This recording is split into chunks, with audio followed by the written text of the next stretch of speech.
So you're building a teardrop camper and you're a little intimidated by the wiring. Is there a quicker and a safer way? Let's find out.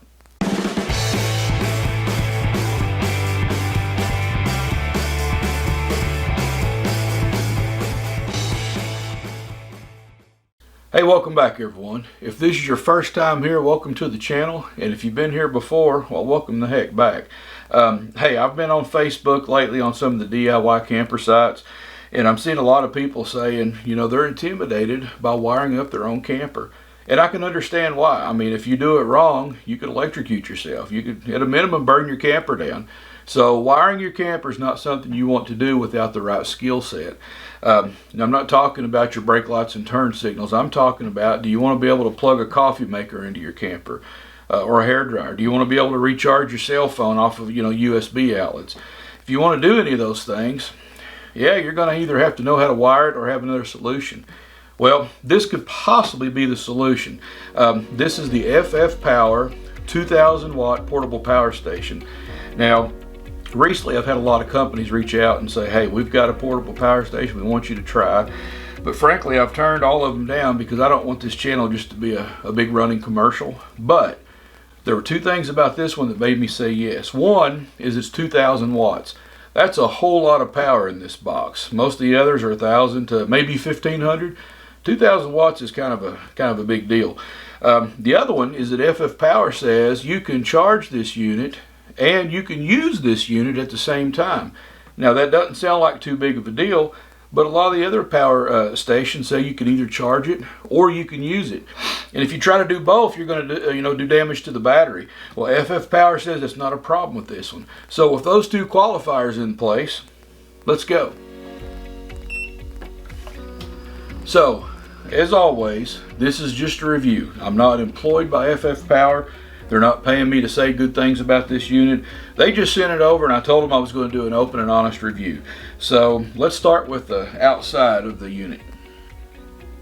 I see a hatch where the charging ports are. If I lift this little hatch up, I have a plug that you plug into an AC outlet, and I have a I think they call this an Anderson power pole connection that you plug into a probably a battery or DC connection. What I like about this is that there is a cover over it to keep the dust out. What I don't like is that it opens up, so when you're standing over top of the unit, you can't see what the heck's down here. I think it should have opened from the bottom. It's a little picky, but I do like the dust protection. I don't like the way it works. So let's move to the top of the unit. You're going to see a lid or a hatch on top that opens up to expose a fairly large compartment where you store your power cords. I can't begin to tell you how wonderful this is. The other power station I have does not have a compartment, and I'm always looking for the cord and I can never find the dumb thing. So now the cord is always going to be with the power station. They gave me this black cord that you plug into a wall outlet to recharge it with, but I had to buy the Anderson cord that you plug it off of DC with or charge it off of DC with. What the heck is that? If you spend this much money for a power unit, it ought to come with both charge cords. So I love the compartment. I think that's a wonderful feature, but you should give me both cords. So going to the other side of the unit, there's another hatch that opens to expose 6 AC outlets. So obviously you can run more than one AC appliance at a time. Now, what I like about it is that there's dust protection. I think that's pretty cool. And it doesn't turn on until you push the AC button. What I don't like about it, again, is if you're standing over the top of it, you can't see the outlets when you open the lid. So the lid should have been hinged at the bottom. And looking at the display, the left side shows the estimated remaining hours at the current usage rate. Right now it says it has 92% of the battery left. And at the top here, it shows you the wattage going into it while you're charging it and the wattage going out of it while you're using it. It has a 12 volt, 10 amp outlet here on the left, which is just what I call cigarette lighter outlet. A 12 volt, 10 amp of, looks like an XT60 or an XT90 connection. 12 volt, 3 amp, 12 volt, 3 amp. It's got several USBs on there, 5 volt, 2.4 amp on 2 of them. And then looks like QC 3.0, 18 watts on 2 of them. And then it has two USB-C connections that are 100 watts. That's quite a bit. Has a fairly bright light on there. So the AC outlet, the flashlight, the USB outlets, and the 12-volt outlets, none of these things are turned on until you push the button in its own area. So you can run each one of these just by itself or all of them at once. Now the unit does have overload protection on it, so if you're trying to pull too much out of it and it shuts off, you can push this button and reset it. I want to see if the FFpower will run my 2500 BTU air conditioner that I've got plumbed into the Teardrop.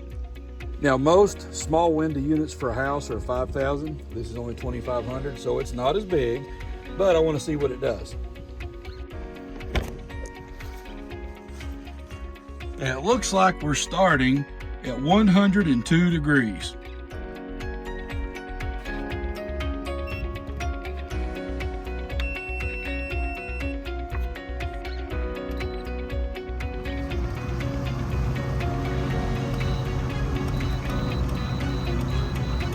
I want to make sure that I work this thing hard, so I've actually got the unit and the power station both setting in full sunlight, as well as the hoses, and that's ideally the last thing you'd want to do.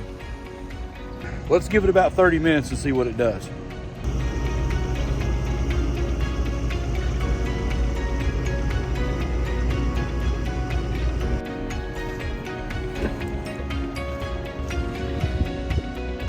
It's down to 81 degrees, so it's dropped about 21 degrees in the last hour, and I can tell it is much more tolerable in here now. So now if you remember, one of the two reasons that I agreed to review the unit is that FFpower says you can actually charge it while you're using it. So let's plug an extension cord into it and see what it does.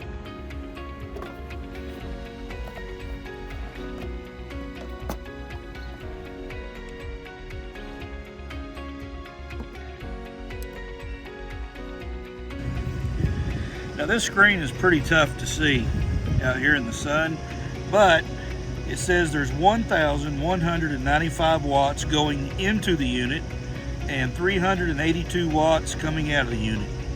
So the claim of being able to use the unit while you're charging it is valid. It does work that way. Does it harm the battery? We'll just have to take FFpower's word for it. Let's unplug it from the extension cord and see if anything changes.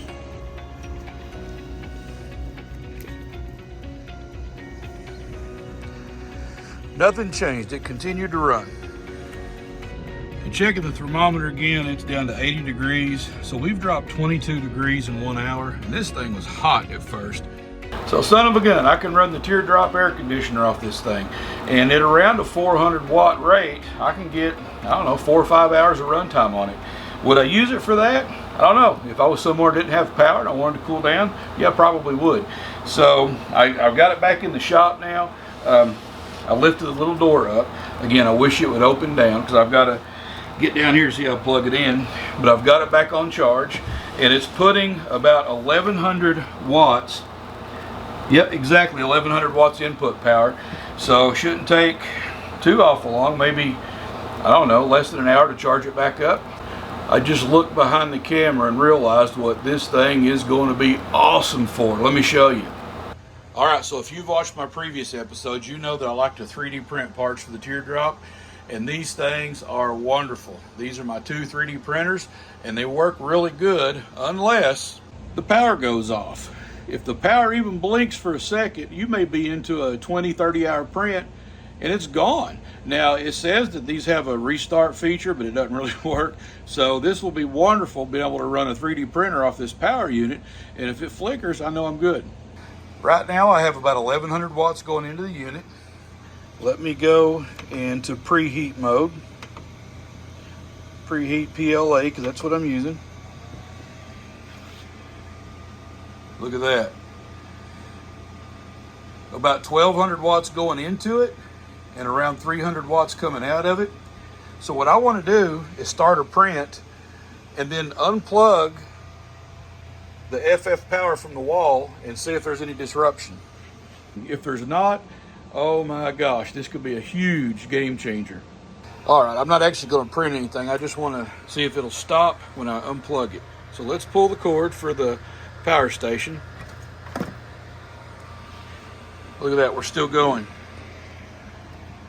0 watts input, still 125 watts output, and the machine is still running. All right, so if you've never 3D printed, this isn't going to mean anything to you, but if you have, oh my gosh, I cannot believe how much this is going to change, and that I won't have failed prints because of power outages anymore. If for no other reason, this power station is worth it just for that. So the question is, can the FFpower handle a teardrop in a boondock situation? Well, usually I don't run everything at once when I'm out camping, but let's start turning things on one at a time until they're all turned on and just see what it will do.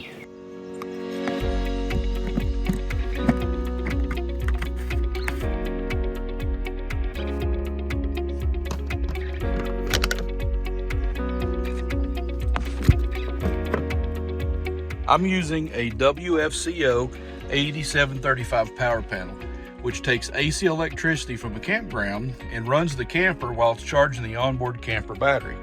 And I disconnected the teardrop from its own battery. That way this is not trying to charge the battery while it's plugged in. Let's turn on some lights in the galley. Here's the little charger for the USB. Here's for the water pump. Water pump works.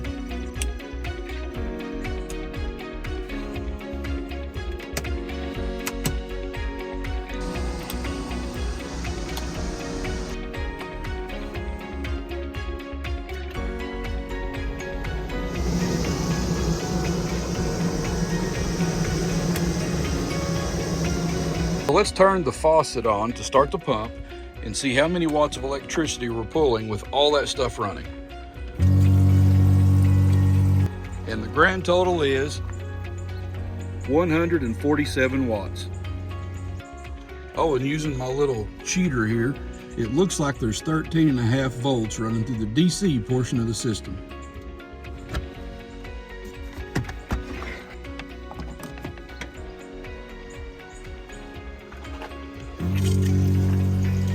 All the lights are on, the vent fan's on high, the coffee maker's warming up, the water pump is running, and we're using a total of 882 watts. So realistically, am I ever going to be running all the lights, the vent fan on high, the water pump, a coffee maker, all these things going at once? Am I really going to do that? Well, I don't know, but it's nice to know that I can. Yeah, my camper's already built, so I'm running everything just like it's off campground power or shore power. Got the extension cord running into the side of the camper. It's going through the power converter. It's distributing the AC and DC electrical. But hey, if you're building your camper and the AC portion of it intimidates you, you could always run your DC wiring for your lights and your water pump, whatever you have on there, and then all your AC appliances like a microwave oven, a coffee maker, hair dryer, those kinds of things, you could just plug them into the outlets on the FFpower. So it could still be a viable solution.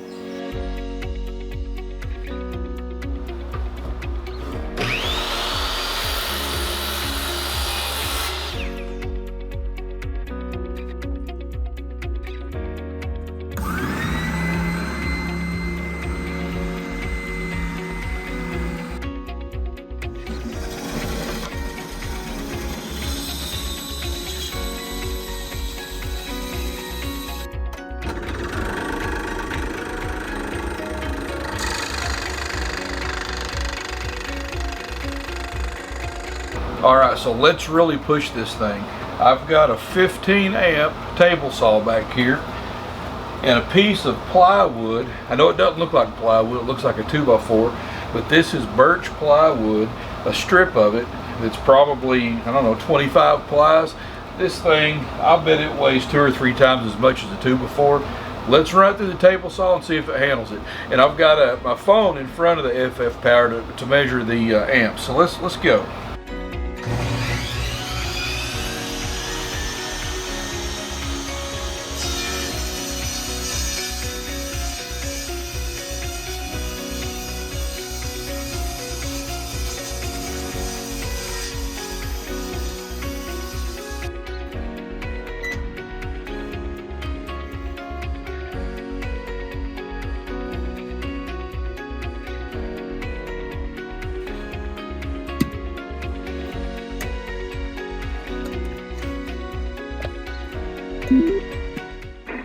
Okay, I didn't see that, but he sent some pictures a little while ago this afternoon.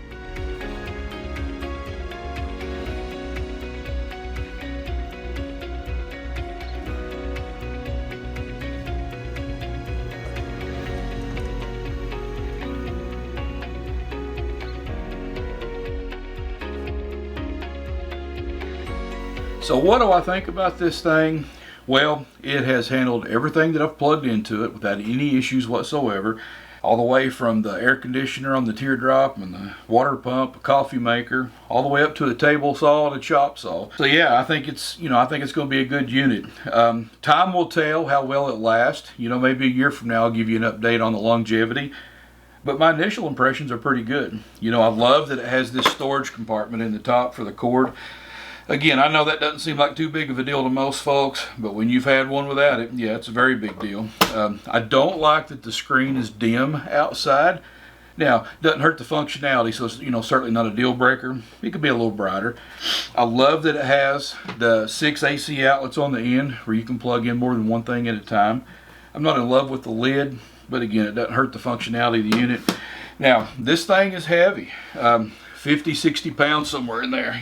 It's a bruiser, but it has to be because it has a big battery inside, and usually heavy means good. So maybe that's says something to the build quality. But hey, if you're looking to build a Teardrop and you're intimidated by a portion of the wiring, it could be that this could be the solution to get you on the road. And for me, with a Teardrop that's already built, yeah, it looks like I can boondock with it. Now, this thing's not cheap. You're not going to go to Walmart and get it for 50 bucks. This thing, has some expense to it. But if you're not going to do the wiring in your Teardrop, there's a couple $300 you can save off the cost of that. You could apply to this. Now, I'm not trying to push this or endorse it, but so far my impressions are good. So, hey, I hope you liked today's episode. Give me a thumbs up if you did. Subscribe if you want to come back. And until next time, take care. We'll see you on the road.